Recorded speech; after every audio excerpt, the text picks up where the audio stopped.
Welcome to pen point. మనం చూస్తున్నాము ఒక సినిమా డైలాగ్ ఉంటుంది, లాస్ట్ పంచ్ మనదైతే ఆ వచ్చే కిక్కే వేరప్ప అంటూ పవన్ కళ్యాణ్ ఒక సినిమా డైలాగ్ వేశారు. కానీ బట్ ఈ డైలాగ్ని బాగా ఆవగలింపు చేసుకున్న వ్యక్తి మాత్రం వైఎస్ జగన్మోహన్ రెడ్డి అనే ఒక అనుమానం అయితే మనకు కలుగుతుంది.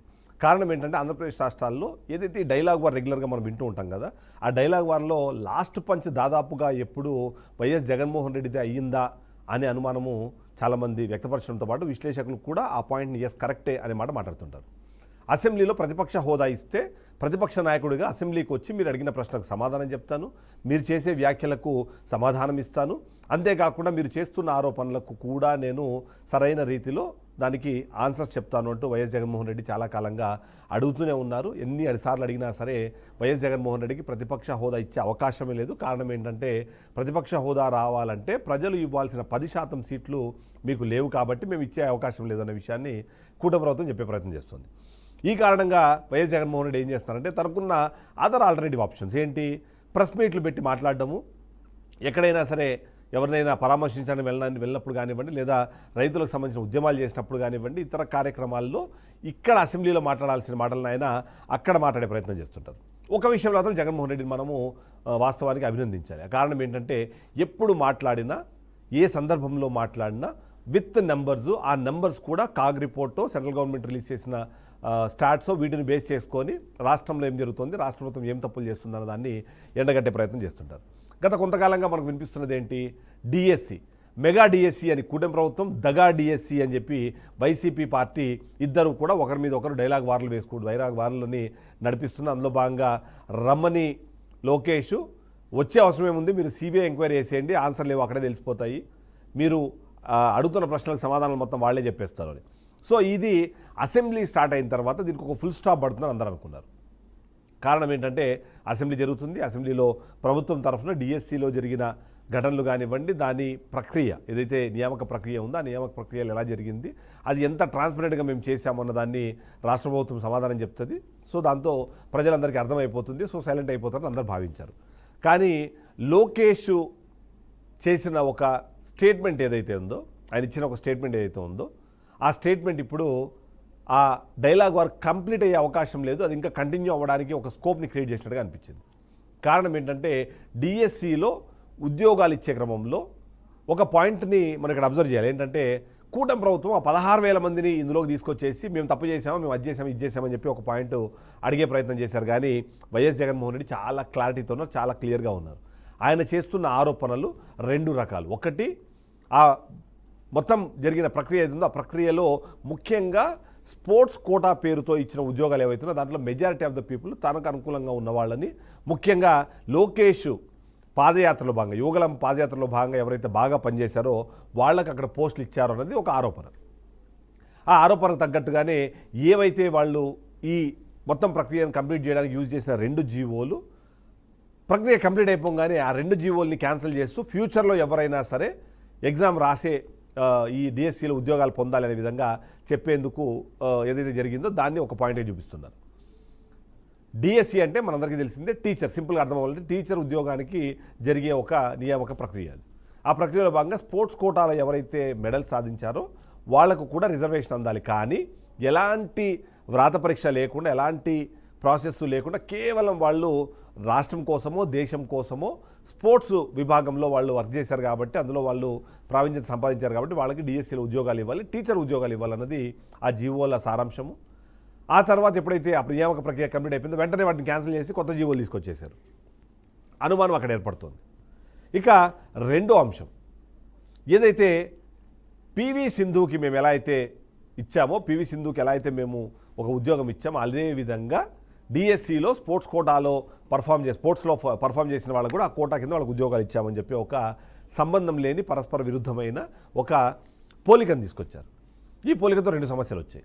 మొదటి సమస్య ఏంటంటే పివి సింధు అలాగే ఇప్పుడు మీరు ఇచ్చిన ఏవైతే జాబ్లు ఉన్నాయో వాళ్ళిద్దరూ ఈక్వలెంట్ ప్లాట్ఫామ్స్ మీద పర్ఫామ్ చేశారా,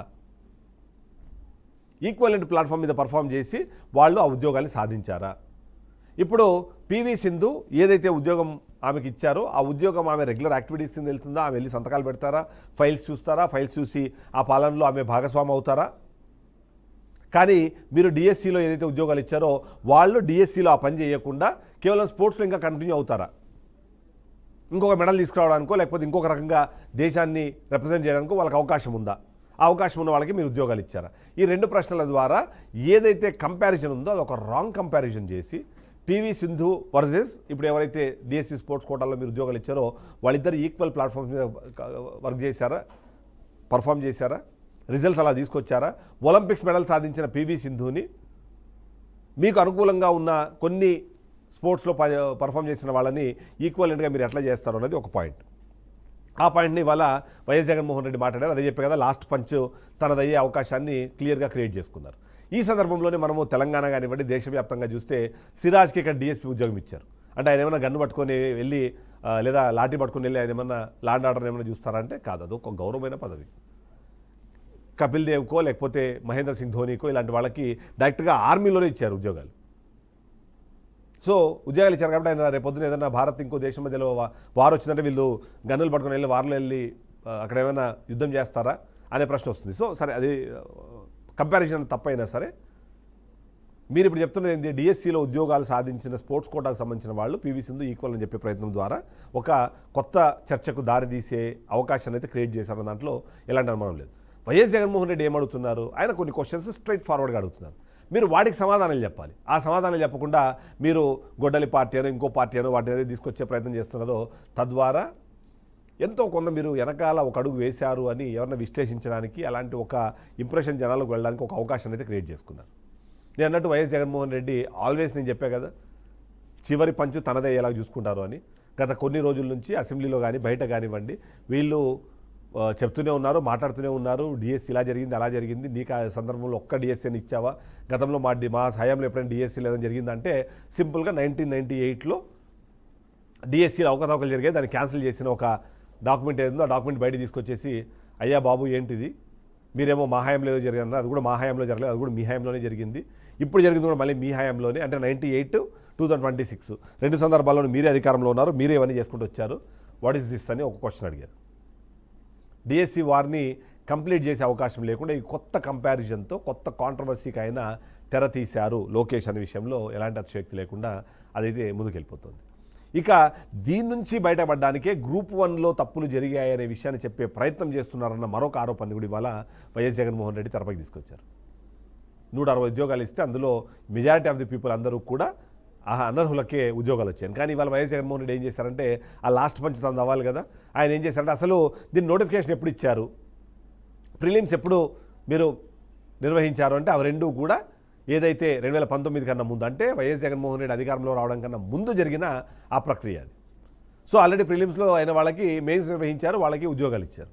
ఆ ఉద్యోగాలు ఇచ్చే క్రమంలో కరోనా నడుస్తుంది, డిజిటల్ వాల్యుయేషన్ అన్నారు, లేదా మాన్యువల్ వాల్యుయేషన్ కావాలన్నారు, హైకోర్టులో కేసులు నడిచాయి, హైకోర్టు పూర్తి స్థాయిలో దాన్ని పర్యవేక్షించింది. ఆ తర్వాత వచ్చిన తర్వాత 4 సంవత్సరాల తర్వాత ఇప్పుడు వాళ్ళు సరైన పద్ధతిలో సెలెక్ట్ అవ్వలేదు అనే విషయాన్ని తెరపైకి తీసుకొచ్చే ప్రయత్నం చేస్తారు. అందులో మళ్ళీ 2 సిట్లు, మొదటి సిట్ ఏమో పెద్దగా అక్కడ తప్పులు జరిగాయనే విషయాన్ని చెప్పే ప్రయత్నం చేయలేదు, ఇప్పుడు రెండో సిట్ మాత్రమే అక్కడ తప్పులు జరిగాయని చెప్పి ప్రొజెక్ట్ చేసే ప్రయత్నం చేస్తుంది. ఈ రెండో దాంట్లో అంటే రెండో సిట్ వచ్చి ఆ ప్రొజెక్షన్ ఎప్పుడు చేస్తుంది అంటే డిఎస్సిలో కూటమి ప్రభుత్వము అది స్కామ్ జరిగిందని ప్రజలు నమ్మేలాగా, అంతేకాకుండా ముఖ్యంగా అప్పటికే బయటకు వచ్చిన ఆడియో ఫైల్స్, వీడియో ఫైల్స్, డబ్బులు ఇస్తే మీకు మేము డిఎస్సీలో ఉద్యోగం ఇప్పిస్తామని చెప్పిన మాటలు ఇవన్నీ బయటకు వచ్చి అంతా చర్చ జరిగి తప్పు జరిగిందేమో అని అనుమానం ప్రజల్లోకి వచ్చిన తర్వాత దీన్ని తీసుకొచ్చారు. సో ఇద్దరు కొట్టుకున్నారు, ఒకడు ఫస్ట్ వెళ్ళి కంప్లైంట్ ఇచ్చాడు, వాడు కంప్లైంట్ ఇచ్చాడు కాబట్టి రెండో వాడేది లేదు వాడే ముందు కొట్టాడు, నేను తర్వాత కొట్టానని చెప్పినట్టుగా ఆ చిన్నపిల్లల కథలాగే తయారైపోయింది. డిఎస్సీలో తప్పు జరిగిందో లేదో సిబిఐ ఎంక్వైరీ వేయండి అంటే మీకు మేము సిట్ ఎంక్వైరీ చేసింది కాబట్టి మీరు గ్రూప్ 1లో కూడా మీరు తప్పులు చేశారని. YS Jaganmohan Reddy last punch dialogue ఏంటంటే రెండింటిని కలిపి తీసుకెళ్లి సిబిఐకి ఇచ్చేసేయండి, మా హయాంలో తప్పు చేస్తే మమ్మల్ని, మీ హయాంలో తప్పు జరిగితే మిమ్మల్ని ఆ కోర్టుని శిక్షించమని చెప్దాము, సో ఆ ఛాలెంజ్కి ముందుకు రెడీరా అని చెప్పేసి వీళ్ళు క్వశ్చన్ చేయడం అనేది ఇప్పుడు జరిగిపోతుంది. సో ఇవాళ ప్రెస్ మీట్లో వైఎస్ జగన్మోహన్ రెడ్డి మాట్లాడిన ఆ సమయం కానివ్వండి, అది తీసుకున్న సమయము అసెంబ్లీలో జరుగుంటే కనీసం మీరు కౌంటర్ ఇవ్వడానికి ఎక్కడైనా నెంబర్స్ కానివ్వండి లేదా ఏమైనా ఫ్యాక్ట్స్లో తప్పు ఉంటే ఆ ఫ్యాక్ట్స్ని అక్కడికక్కడ ఖండించడానికి అవకాశం ఉంది. అది కాకుండా ఇప్పుడు ఏం చేశారంటే ఈయన వన్ సైడ్ ట్రాఫిక్ కూర్చున్నారు, గంట సేపు మొత్తం ఏం చెప్పాలనుకున్నారు చెప్పేశారు, వెళ్ళిపోయారు. నెక్స్ట్ 2 to 3 days వరకు వైసీపీ సోషల్ మీడియా ఏం చేస్తుంది అంటే నిన్నటిదాకా లోకేష్ మాట్లాడిన మాటలకి కౌంటరు, చంద్రబాబు నాయుడు మాట్లాడిన మాటలకి కౌంటరు, లేదా ఇంకొక మంత్రి ఎవరు మాట్లాడేదాన్ని కౌంటర్ అని చెప్పేసి ఆ 2 వీడియోలని పెట్టి మొత్తం రాష్ట్ర వ్యాప్తంగా దాన్ని సర్క్యులేట్ చేస్తారు, రాష్ట్ర వ్యాప్తంగా దాన్ని వైరల్ చేసే ప్రయత్నం చేస్తారు. తద్వారా ఎంతో కొంత ఆ డైలాగ్ వార్లో ఫైనల్గా గెలిచింది వైఎస్ జగన్మోహన్ రెడ్డే అనే ఒక ఇంప్రెషన్ అయితే తీసుకొస్తారు. దానికి అనుగుణంగా వీళ్ళు ఏమైనా చేస్తారంటే వీళ్ళు కూడా చేస్తారు. But however YCP social media advantage అవుతుందో అడ్వాంటేజ్ని మీరు ఖచ్చితంగా వాడుకుంటారని చెప్పడంలో ఎలాంటి అతిశయోక్తి లేదు, అనుమానం కూడా ఏం లేదు. సో ఈ నేపథ్యంలో డిఎస్సికి సంబంధించిన 16,000 మందిని తెరపైకి తీసుకొని వచ్చి వాళ్ళని రోడ్డుపైకి తీసుకొచ్చిన ఈ కూటమి ప్రభుత్వము మరి ఆ స్పోర్ట్స్ కోటాలో ఎవరికైతే ఉద్యోగాలు వచ్చాయో ఆ స్పోర్ట్స్ కోటాలో ఉన్న వాళ్ళు మేము ఇది చేశాము అని చెప్పి బయటకు ఎందుకు రావట్లేదు, వాళ్ళలో మెజారిటీ ఆఫ్ ద పీపుల్ ఎందుకు సైలెంట్గా ఉంటున్నారు అనే ప్రశ్నను కూడా ఇప్పుడు వైసీపీ అడిగే ప్రయత్నం చేస్తుంది. సో 16,000 మంది ఎవరైతే పర్ఫెక్ట్గా రాసి ఎవరైతే ఉద్యోగం తెచ్చుకున్నారో వాళ్ళని ఎవరిని మేమేం కంప్లైంట్ చేయట్లేదు, వాళ్ళ మీద మాకేమీ అనుమానం లేదు, లేకపోతే వాళ్ళ గురించి మేము మాట్లాడలేదు. ఈ స్పోర్ట్స్ కోటాలో అందులో ముఖ్యంగా జీవో 4 జీవో 57 ఈ జీవోల ద్వారా ఏదైతే వచ్చి తీసుకొని తర్వాత క్యాన్సిలేషన్ చేసి ఏవైతే చేశారో వాటి గురించి మాత్రమే వాళ్ళు ప్రశ్నించే ప్రయత్నం చేస్తున్నారు. సో ఈ విధంగా వైఎస్ జగన్మోహన్ రెడ్డి ఒక వారం నుంచి ఏం మాట్లాడతారు దానికి సమాధానం చెప్పేశారు. సో ఈయన మాట్లాడే మాటలు అన్ని కొత్త విషయాలు ఉన్నాయంటే లేవు. కొన్ని విషయాలు రెగ్యులర్గా ఇప్పటికే మండలిలో ఉన్న పర్వతనేని చంద్రశేఖర్ రెడ్డి మాట్లాడుతున్న మాటలు, లేదా బొత్స సత్యనారాయణ మాట్లాడిన మాటలు, అప్పుడప్పుడు పేరు నాని మాట్లాడిన మాటలు, అవన్నీ మాటల్లో కూడా కొన్ని పాయింట్స్ మళ్ళీ ఆయనే మాట్లాడారు. కానీ కొత్త పాయింట్స్ తీసుకొచ్చారు. అవేంటంటే ఫర్ ఎగ్జాంపుల్ మీరు ఎట్లయితే టీసీఎస్ని మైక్రోసాఫ్ట్ని బూచిగా చూపించి 99 పైసలకే స్థలాలు ఇస్తామని చెప్పి అర్సా లాంటి కంపెనీలకి వాడికి వీడికి మీరు ఎట్లయితే స్థలాలు ఇచ్చే ప్రయత్నం చేశారో, లూలు మాల్కి ఫ్రీగా కట్టబెట్టే ప్రయత్నం చేస్తారు, అదేవిధంగా పివి సింధు లాంటి ఒక పెద్ద ఫేస్ని చూపించి ఒక పర్సనాలిటీని చూపించి ఆమె సాధించిన విజయాల్ని చూపించి ఆ నీడలో వీళ్ళందరికీ డిఎస్సిలో ఉద్యోగాలు ఇచ్చేయడం, ఆ ఉద్యోగాలు ఇచ్చే క్రమంలో కూడా ఎలాంటి రాత పరీక్షలు లేకుండా అంటే ఏదైతే యాక్చువల్గా పిల్లలకి పాఠాలు చెప్పాలో వాళ్ళకి ఎలాంటి ఎలిజిబిలిటీ లేకపోయినా కేవలం స్పోర్ట్స్ కోటాలో వాళ్ళు సాధించిన విజయాలు మాత్రం వాళ్ళకి ఉద్యోగాలు కట్టబెడుతుంది. సో వాళ్ళ నుండి కేవలం పీఈటీలుగానే నియమిస్తారా, వాళ్ళు లేకపోతే వెళ్ళి సబ్జెక్ట్స్ చెప్పాలా, ఆ సబ్జెక్ట్స్ చెప్పాలనుకుంటే వాళ్ళకి నిజంగా ఆ సబ్జెక్ట్స్ మీద నాలెడ్జ్ ఉందా, వాళ్ళకి ఉన్న నాలెడ్జ్ ప్రకారం వాళ్ళ పిల్లలకి పాఠాలు చెప్తే ఏం జరుగుతుంది, ఇలాంటి ప్రశ్నలు అవి అదనం, అవి అడిషనల్, అవి ఏం జరుగుతుందో ఎవరికి తెలియదు. కానీ ఇప్పుడు ఏదైతే మనం మాట్లాడుకుంటామో ఆ అంశంలో మాత్రము ఎలిజిబిలిటీ ఉందా లేదా అన్నది పక్కన పెడితే ఆ ఎలిజిబిలిటీని క్రియేట్ చేయడం కోసమే వచ్చిన జీవోలు, ఆ తర్వాత మారిన జీవోలు, వాటి మధ్యలో వచ్చిన ఉద్యోగాలు ఫ్యూచర్లో ఏం జరుగుతాయి. ఎందుకంటే డిఎస్సి మనందరికీ తెలిసిందే, ఎప్పటి నుంచి ఉన్నా సరే టెట్లో ఎవరైతే ఉత్తీర్ణత సాధిస్తారో వాళ్ళు మాత్రమే టీచర్లుగా కొనసాగేందుకు అవకాశం ఉంటుంది. కొన్ని దశాబ్దాలుగా టీచర్లుగా పనిచేసి కూడా గతంలో టెట్ ఎవరైతే క్లియర్ చేయలేకపోయారో వాళ్ళకి మరొకసారి అవకాశం ఇచ్చి టెట్ ద్వారా వాళ్ళు క్లియర్ చేసుకోవాలని చెప్పి జీవోలు రిలీజ్ చేసి అదే ప్రభుత్వము ఆ జీవోలను క్యాన్సిల్ చేయాలని చెప్పి కేంద్ర ప్రభుత్వం దగ్గర కొంతమంది టీచర్లు వెళ్తే ఆ టీచర్లను సస్పెండ్ చేశారనే ఒక అపవాదును మూడబెట్టుకుని అదే కూడా ప్రభుత్వము ఈ స్పోర్ట్స్ కోటాలో మాత్రం ఎలాంటి రాత పరీక్షలు అవసరం లేకుండానే వాళ్ళకు ఉద్యోగాలు ఇచ్చేయాలని నిర్ణయం తీసుకుంది. 2029లో ఒకవేళ జస్ట్ అనుకుందాం మనం వైసీపీ అధికారంలోకి వస్తే ఈ స్పోర్ట్స్ కోటాలో ఎవరైతే ఉద్యోగాలు సాధించారో వాళ్ళందరి మెడ మీద కత్తి వేలాడుతున్నట్టుగానే మనం భావించాల్సి ఉంటుంది. ఖచ్చితంగా వీళ్ళు ఇంకో సిట్ వేస్తారు, లేదా ఇంకొక ఏదో ఒక విచారణ చేస్తారు. విచారణ చేసిన వాళ్ళు తప్పు చేశాడు లోకేష్ అని చెప్పడం కోసమైనా, ఆయన అరెస్ట్ చేయడం కోసమైనా వీళ్ళందరి మీద కూడా బురద జల్లే అవకాశం చాలా క్లియర్గా అనిపిస్తుంది. అదృష్టం మాట 2029లో కూటమి ప్రభుత్వమే కంటిన్యూ అవుతే 34 కూడా అంత ఈజీ కాదు, ఎందుకంటే ఆ మధ్యలో మళ్ళీ వేరే ఇష్యూస్ వస్తాయి కాబట్టి. సో దీన్ని బట్టి చూస్తే మాత్రం డిఎస్సికి సంబంధించిన దానికి ఫుల్ స్టాప్ ఇప్పట్లో పడేలా లేదు. సిట్ దర్యాప్తులో ఇవి కాకుండా సిబిఐ దర్యాప్తుని వేస్తే తప్ప వైసీపీ సైలెంట్ అయ్యేలా కనిపించట్లేదు. జన్జీన్ దీనిలోకి తీసుకొచ్చే ప్రయత్నం చేస్తుంది. ఈ నియామకాలు ఏవైతే తప్పులు జరిగాయో ఒకవేళ ప్రజలు నమ్మడం స్టార్ట్ చేస్తే రాబోయే నియామకాలు ఏమున్నాయి వాడి మీద కూడా ట్రాన్స్పరెన్సీ ఉంది అనే ఒక ముద్ర లేకుండా, అలాంటి ఒక ఒపీనియన్ లేకుండా ప్రజల్లో నెగిటివ్గా వెళ్ళే అవకాశం అయితే చాలా క్లియర్గా కనిపిస్తుంది. సో దీన్ని బట్టి చూస్తే మాత్రం ఎంతో కొంత ఇప్పుడు జరుగుతున్న నిర్ణయాలు కానివ్వండి వీటన్నింటినీ మనం అబ్జర్వ్ చేసినప్పుడు లాస్ట్ పంచ్ తనదైతే ఆ వచ్చే ఆ కిక్కు కోసమే వైఎస్ జగన్మోహన్ రెడ్డి వెయిట్ చేస్తాడు. ఆ వైఎస్ జగన్మోహన్ రెడ్డి వెయిట్ చేసి మరి ఆ కిక్కును తీసుకొని పోతారు. ఆబ్వియస్లీ ఇవాళ అయిపోయింది కాబట్టి రేపు హైదరాబాద్ ఏదో వస్తున్నారంట, తర్వాత 2-3 రోజులు బెంగళూరులో ఉంటారు ఆయన. సో ఆ లాస్ట్ పంచ్ని వేసేసి ఆయన అయితే ఫ్లైట్ ఎక్కేస్తాడు. ఇది ఇవాళ జరుగుతోంది. ఇక నెక్స్ట్ పాయింట్ చూద్దాం.